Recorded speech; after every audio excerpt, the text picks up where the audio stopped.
आप सभी भक्तों को विजया एकादशी व्रत की ढेर सारी शुभकामनाएं।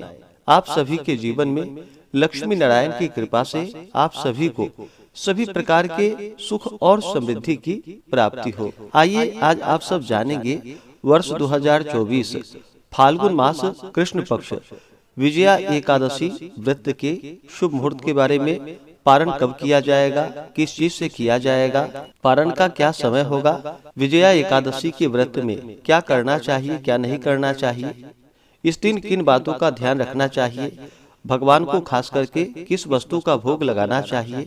तो आइए आज जानेंगे आप इन सबों के बारे में। फाल्गुन मास कृष्ण पक्ष की एकादशी को इसे विजया एकादशी के नाम से जाना जाता है। प्रत्येक माह के कृष्ण पक्ष और शुक्ल पक्ष की एकादशी तिथि के दिन एकादशी का व्रत किया जाता है। हर एकादशी व्रत का अपना विशेष महत्व माना गया है। इसे एकादशी और 11 व्रत के नाम से जाना जाता है। फाल्गुन मास की विजया एकादशी का अपना विशेष महत्व माना गया है। जो भी भक्त सच्ची श्रद्धा के साथ, नियम और निष्ठा के साथ इस व्रत को धारण करते हैं और इस दिन लक्ष्मी नारायण की प्रतिमा को स्थापित करके उनका पूरे विधि विधान के साथ पूजन करते हैं, कथा श्रवण करते हैं, भगवान की आरती करते हैं, व्रत में नियमों का पालन करते हैं, तो इस व्रत के प्रभाव से यह व्रत जो कि अभिजीत कार्य में विजयदायक है, राज दरबार में बैरियों से तथा परीक्षा आदि में सफलता प्राप्त कर धन वैभव लक्ष्मी प्राप्ति हेतु यह व्रत अत्यंत उपयोगी है। इस व्रत को धारण करने वाले किसी काम में जो कि उन्हें विफलता का मुख नहीं देखना पड़ता है, यह सभी प्रकार से विजय को प्रदान करने वाली है। तो आइए पहले जानते हैं एकादशी व्रत के शुभ मुहूर्त के बारे में। इसके बाद फिर जानेंगे आप पूजन विधि महत्व के बारे में। इस बार एकादशी को लेकर के पंचांग में जो कि 2 दिन एकादशी का व्रत बतलाया गया है। सनातन पंचांग के अनुसार एकादशी तिथि प्रारंभ समय जो कि 6 मार्च 2024 दिन बुधवार सुबह 6:32 और एकादशी तिथि की जो समाप्ति है वह 7 मार्च 2024 दिन गुरुवार को सुबह 4:14 पे एकादशी तिथि की समाप्ति है। यह समय सनातन पंचांग के अनुसार है और वाराणसी ऋषिकेश पंचांग के अनुसार एकादशी तिथि प्रारंभ समय 5 मार्च 2024 दिन मंगलवार रात्रि 1:11 और एकादशी तिथि की समाप्ति 6 मार्च 2024 दिन बुधवार को रात्रि 11:39 पे है। सनातन पंचांग के अनुसार द्वादशी तिथि की समाप्ति 7 मार्च को रात्रि 1:21 पे है और वाराणसी ऋषिकेश पंचांग के अनुसार द्वादशी तिथि की समाप्ति जो कि 7 मार्च रात्रि 9:46 पे है। अगर आप सनातन पंचांग के अनुसार इसके मत से व्रत को धारण करते हैं तो गृहस्थों के लिए जो कि 6 मार्च 2024 दिन बुधवार को व्रत धारण किया जाएगा और वैष्णवों के लिए जो कि 7 मार्च 2024 दिन गुरुवार को वैष्णवों के लिए व्रत धारण किया जाएगा। वहीं पे आप वाराणसी ऋषिकेश पंचांग के अनुसार व्रत को धारण करते हैं तो वैष्णवों के लिए और गृहस्थों के लिए दोनों एक ही दिन व्रत पड़ रहा है, क्योंकि इसके समय के अनुसार द्वादशी युक्त यह एकादशी व्रत प्राप्त हो रहा है। तो जो भी सनातन पंचांग के अनुसार व्रत को धारण करने वाले हैं, गृहस्थ 6 मार्च को व्रत धारण करेंगे और वैष्णवों के लिए जो कि 7 मार्च को आप व्रत धारण करेंगे। वाराणसी ऋषिकेश पंचांग के अनुसार वैष्णव हो या गृहस्थ हो दोनों एक ही दिन व्रत धारण करेंगे। अब आइए जानते हैं पारण समय के बारे में और पारण किस चीज से किया जाएगा। एकादशी व्रत का जो पारण किया जाता है, एकादशी व्रत का पारण जो कि हरिवासर में नहीं करना चाहिए। हरिवासर का समय द्वादशी तिथि का पहला चौथाई हिस्सा हरिवासर का होता है, तो हरिवासर में व्रत का पारण नहीं करना चाहिए। तो जो भी विजया एकादशी व्रत का पारण करने वाले हैं, विजया एकादशी व्रत का पारण जो भी सनातन पंचांग के अनुसार व्रत धारण करेंगे वो सभी व्रत का पारण 6 मार्च को व्रत रखने वाले 7 मार्च को व्रत का पारण करेंगे। पारण का समय दोपहर 1:43 से शाम 4:04 तक होगा और 7 मार्च को व्रत रखने वाले 8 मार्च को व्रत का पारण करेंगे। पारण का समय सुबह 6:38 से सुबह 9 बजे तक होगा। और जो भी वाराणसी ऋषिकेश पंचांग के अनुसार व्रत धारण करने वाले हैं तो वैष्णव और गृहस्थों के लिए एक ही दिन 6 मार्च को व्रत है, तो 7 मार्च को व्रत का पारण, जो कि सुबह 6:38 से सुबह 9 बजे तक आप व्रत का पारण करेंगे। तो आप अपनी जगह के अनुसार और स्वेच्छा के अनुसार जिस भी दिन चाहें आप व्रत को धारण कर सकते हैं। विजया एकादशी व्रत का पारण, जो कि गोदधन्या पारणम, यानी कि गाय के दूध के दही से इस व्रत का पारण किया जाएगा। यह संभव ना हो पाए तो आप तुलसी दल, जल या फल से व्रत का पारण करें। जो भी भक्तजन एकादशी का व्रत धारण करने वाले हैं, उन्हें व्रत के लिए, जो कि दशमी के दिन से ही व्रत में नियमों का पालन करना चाहिए।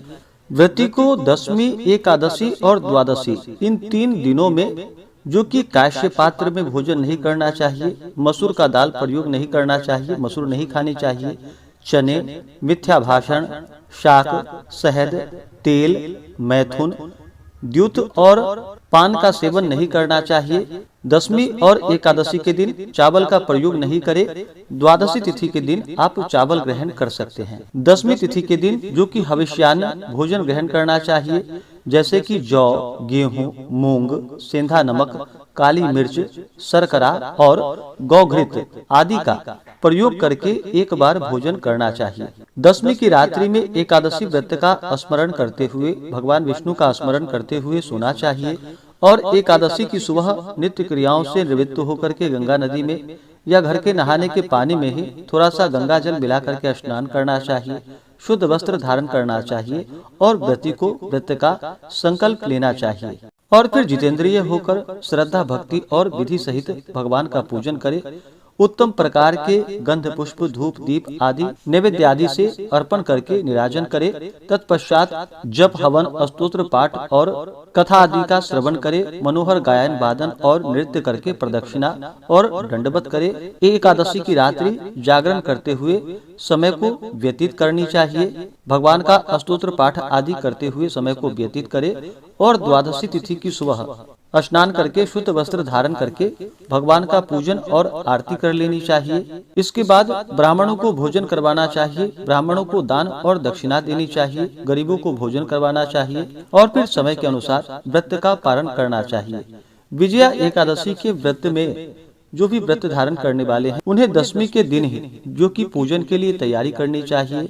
दशमी तिथि के दिन सोना, चांदी, तांबा अथवा मिट्टी का एक घड़ा ले कलश स्थापित करे, उसमें जल एवं आम के पल्लव छोड़ देवे और वेदिका बना करके वेदिका पर स्थापित करे। उसके आसपास कलश के नीचे जो कि सप्तधान्य रखे और ऊपर से जौ रख करके लक्ष्मी नारायण की प्रतिमा को स्थापित करे और एकादशी के दिन, जो कि पूरे विधि विधान के साथ लक्ष्मी नारायण का पूजन करना चाहिए। भगवान विष्णु का जल से अभिषेक करे, पंचामृत से अभिषेक करे, शुद्ध गंगा जल से अभिषेक करे, भगवान को पीला वस्त्र चढ़ाएं, यज्ञोपवीत अर्पित करे, जल से आचमनी करवाएं। उसके बाद जौ और तिल भगवान को अर्पित करे। भगवान विष्णु को जो कि अक्षत नहीं चढ़ाया जाता है, इस बात का ध्यान रखें। तो भगवान को जौ और तिल अर्पित करें। उसके बाद तुलसी दल चढ़ाएं। भगवान विष्णु को तुलसी दल अर्पित करने से अति प्रसन्न होते हैं। बिना तुलसी के इनका पूजन मान्य नहीं होता है, तो भगवान को तुलसी दल अवश्य ही अर्पित करे। इसके बाद धूप और दीप दिखाएं, अनेक प्रकार का नैवेद्य अर्पित करें। विशेष करके भगवान को इस दिन जो कि पानी फल सिंघाड़े का भोग लगाना चाहिए, आप उसे प्रसाद के रूप में ग्रहण भी कर सकते हैं। इस दिन भगवान को दूध से बने हुए वस्तुओं का भोग लगाएं। ऋतु फल आदि जो भी मिले उसका भगवान को भोग लगाएं। नैवेद्य का भोग लगाते वक्त उसमें तुलसी दल डाल करके भगवान को भोग लगाना चाहिए। फिर जल से आचमनी करवाएं। मुख शुद्धि के लिए पान पत्र, सुपारी, लौंग, इलायची के साथ में भगवान को अर्पित करें। द्रव्य दक्षिणा चढ़ाएं। इसी प्रकार से माता लक्ष्मी का पूजन करें। माता लक्ष्मी का जल से अभिषेक करे, पंचामृत से अभिषेक करे, शुद्ध गंगा जल से अभिषेक करे। माता को लाल वस्त्र अर्पित करे। फिर अक्षत, चंदन, पुष्प, पुष्पों की माला अर्पित करे। स्त्रियां माता को श्रृंगार की वस्तुएं अर्पित करे, सिंदूर चढ़ाएं और फिर धूप और दीप दिखाएं। नैवेद्य आदि का अनेक प्रकार का नैवेद्य माता को अर्पित करे। जल से आचमनी करवाएं। मुख शुद्धि के लिए पान पत्र, सुपारी, लौंग, इलायची के साथ में अर्पित करे। द्रव्य दक्षिणा चढ़ाएं। इस प्रकार से भगवान का पूजन करके फिर कथा श्रवण करनी चाहिए, स्तोत्र आदि का पाठ या श्रवण करना चाहिए। इसके बाद भगवान की आरती और निराजन करनी चाहिए। जब भी किसी प्रकार का आप पूजन संपन्न करते हैं तो सबसे पहले भगवान गणेश जी से अवश्य ही प्रार्थना करनी चाहिए अपने कार्यों की सिद्धि के लिए, क्योंकि भगवान गणेश प्रथम पूजनीय हैं।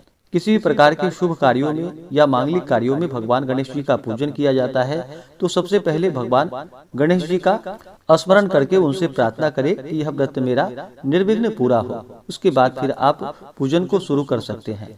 व्रत के दौरान कुछ बातों का ध्यान रखना चाहिए। इस दौरान व्रती को किसी के ऊपर क्रोध नहीं करनी चाहिए। अपने मन में किसी के प्रति ईर्ष्या या द्वेष का भाव नहीं लाना चाहिए।